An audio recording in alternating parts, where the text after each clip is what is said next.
this way. And now who sleeps? Trek on through the mortal door and walk once more. That says.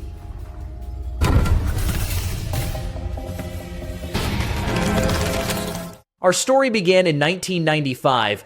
A young boy named Lewis recently lost his parents, and his uncle Jonathan sends a letter asking Lewis to come reside with him. Lewis reaches the final bus stop, and his uncle Jonathan shows up. He assists Lewis with his bags and grumbles about how heavy they are. Lewis explains that the bag contains dictionaries and that he is fond of new vocabulary. The boy wishes to see Captain Midnight at 10 o'clock, but Jonathan informs him he does not own a television. They pause their walk when a bell from a large cupola surrounded by walls begins to ring, and Jonathan stares angrily at the structure until the sound ceases. They climb into a rundown vehicle and get to a creepy-looking house. Lewis spots jack-o'-lanterns and questions Jonathan about whether he really likes Halloween. Jonathan replies that he maintains those decorations throughout the year. A woman shouts for Jonathan. The woman is MRS Hanchett, Jonathan's neighbor. She inquires if he was busy playing his saxophone, but Jonathan snaps back that his art form is not appreciated by all. MRS Hanchett informs him she does not mind what music he plays, only that he performs it at 3 a.m. She asks about Lewis's identity and seems shocked that Jonathan is tasked with caring for another living person. Jonathan vows to be quieter. Lewis goes into the house and is amazed by an exhibit of various clocks all ticking in unison. He mentions to Jonathan that there are many clocks, but Jonathan replies it is exactly the correct number. Lewis is frightened by a rustling noise, and Jonathan explains it is coming from an insane cuckoo. A thin woman emerges from a doorway, and Jonathan introduces her as his adjacent neighbor, MRS Zimmerman, and as the two argue, Lewis senses unusual energies within the home. Jonathan informs him that cookies are an option for dinner and urges him to abandon all the regulations he has previously followed. Sometime later, Lewis's slumber is interrupted by a noisy metallic crash. He creeps out of his bedroom to investigate the situation and observes Jonathan listening intently to the wall. A small statue bursts from the wall decor, cackling wildly at Lewis, but Lewis flees to his room, terrified. The following morning, Lewis observes Jonathan and Zimmerman chatting loudly regarding entry into the wall. Jonathan dispatches him to school in a comical manner that causes Lewis to be suspicious. At school, Lewis becomes part of a basketball team, though he is awful at the sport. He plays cricket with another boy named Tarby. He inquires about where Lewis resides and is astonished when Lewis reveals the location. Tarby informs him that the house is considered haunted because a man passed away inside it.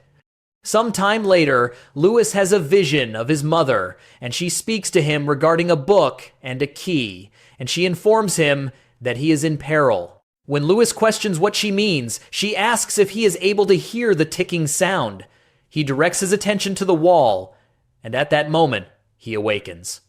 Lewis perceives footsteps once more and proceeds to follow them. He observes all the peculiar objects within the house and grows frightened, upon seeing Jonathan striking a wall forcefully with an axe.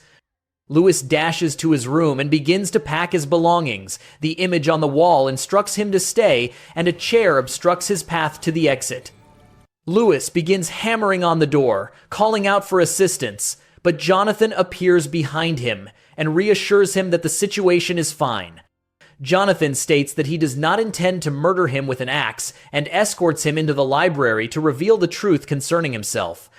Jonathan explains he is a warlock, and the house previously belonged to a different owner named Isaac and his wife Selena. Isaac is also a warlock, but he left his clock here and is trying to get it back. Meanwhile, Lewis pleads with Jonathan to instruct him on becoming a warlock. Jonathan gives several books to Lewis and requests that he complete reading them first. Lewis inquires whether he will need to vanquish a malevolent spirit to become a warlock, and Jonathan replies not for a considerable duration. A purple spider emerges from the door right then, and it frightens them, but Jonathan clarifies that the spider is Zimmerman's, whose magic has been malfunctioning recently.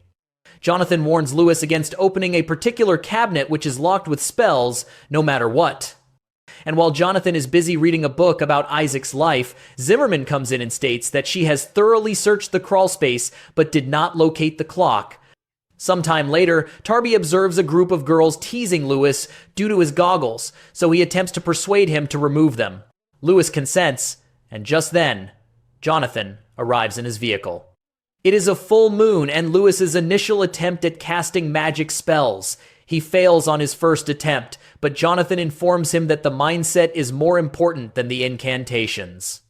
Lewis thinks this is strange, so Jonathan demonstrates something even stranger. He plays the saxophone, and it irritates the dogs in the vicinity. And when he finishes, he indicates the calm water in a fountain and instructs Lewis to tap it. But upon doing so, small stars rush out of it, and the sky becomes filled with an enchanted solar system. Lewis is delighting in the spectacle until the garden lion statue defecates on him. Jonathan is preparing to exit Lewis's room when Lewis inquires why he had never met him before this time. Jonathan clarifies that he was considered the black swan of the family because he did not have a good relationship with their father, and Lewis tells him that he believes he is also a black swan. Lewis begins studying how to use magic and changes a caged cat's fur from white to multicolored. He subsequently causes Jonathan to levitate in the air and is unsure how to undo it. Lewis causes water to spray from the faucet into an irritating kid's face and accidentally directs energy into the moving chair. Meanwhile, Jonathan is concerned regarding the clock within the wall, but Zimmerman attempts to reassure him that they will locate it before it is able to hurt Lewis.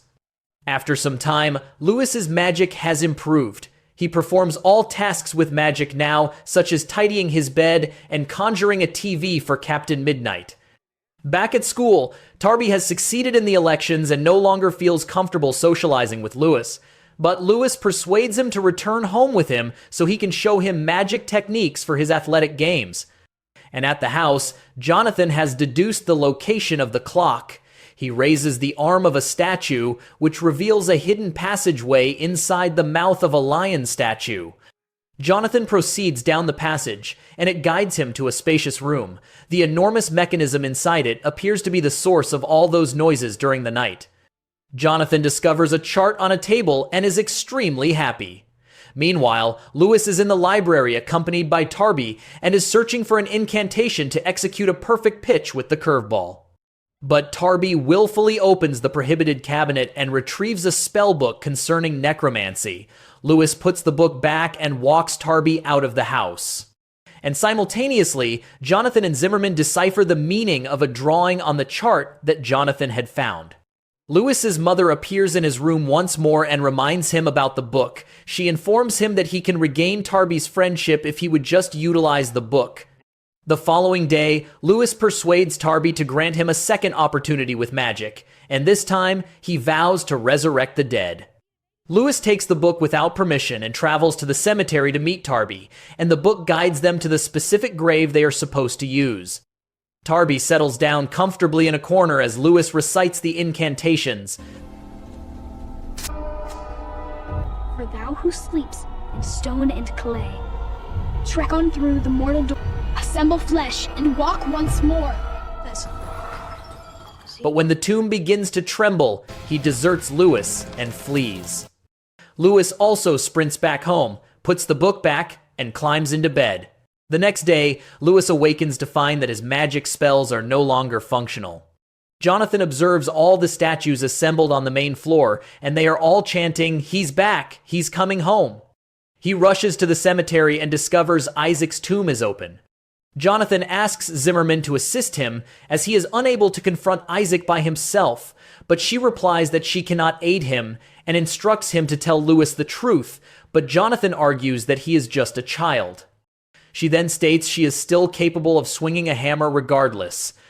They hammer horseshoes into the front entryway, and Jonathan leaves to fetch additional ones, and notices the large wall painting has altered into a depiction of all of them in individual coffins.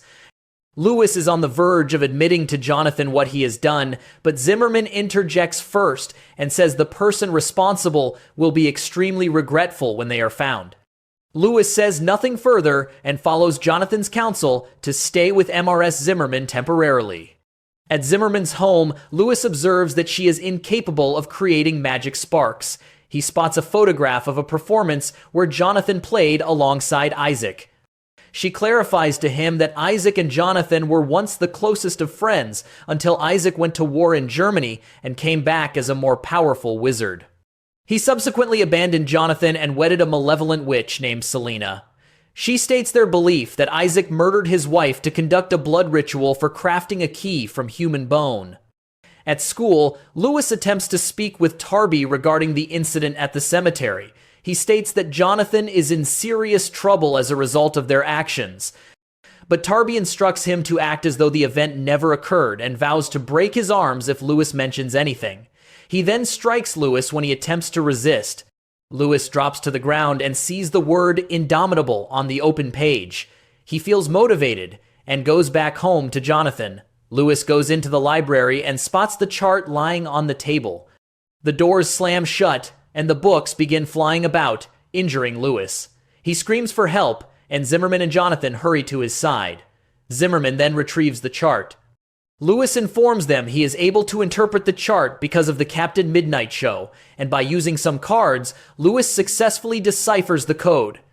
Jonathan determines that the clock is a doomsday device designed to make everything run in reverse, and the people will become progressively younger until they disappear entirely. They go back home, discovering the house is completely wrecked from one end to the other. Jonathan says Isaac was searching for the bone key, and they attempt to destroy it, but it fails to even melt. Lewis admits to resurrecting Isaac from the dead, but Jonathan is overly furious and resolves to send Lewis home, even though the child is weeping and pleading. Zimmerman reassures Lewis she will convince Jonathan otherwise and tells him to wait downstairs. She ascends to find Jonathan and speaks with him, but Jonathan confesses he is frightened for Lewis and that their home is not a suitable place for a child. Zimmerman warns him not to desert the child in the same manner he deserted his little sister. She is referring to Lewis's mother with her statement. She labels Jonathan a coward and exits the room. The noise of Marmalade, MRS Hanchett's dog, barking outside, captures Lewis's attention. He spots Isaac inside MRS Hanchett's house and dashes across the way to alert her. He pulls MRS Hanchett from her home into Jonathan's. He shouts for Jonathan and Zimmerman. And immediately upon their entry into the house, Zimmerman is preparing to leave the room, but the door locks by itself.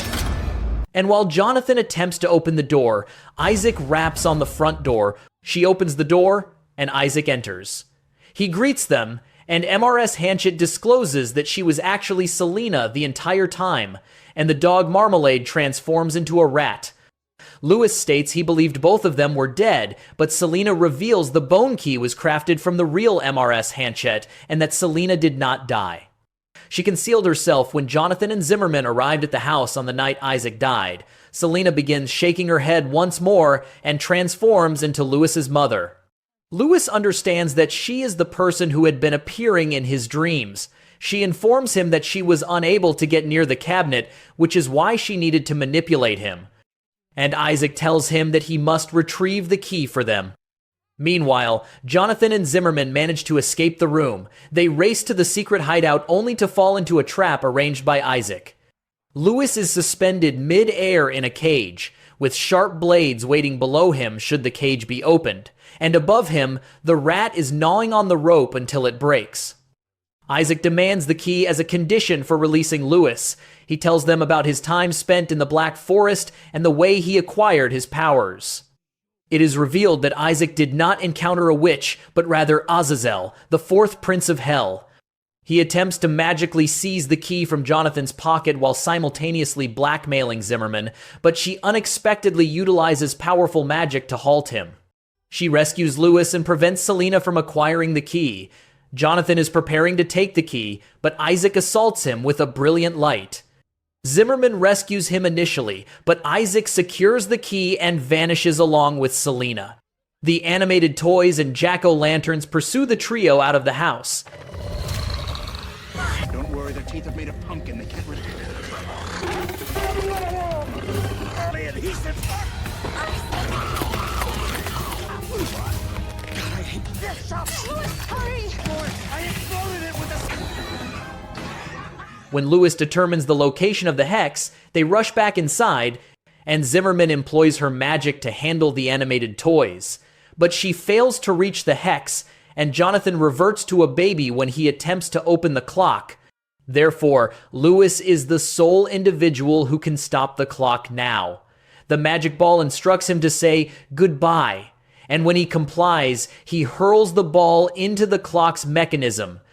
It latches on and reverses everything. Lewis saves the day, and Jonathan is restored to his adult self, and they succeed in defeating Isaac and Selena permanently.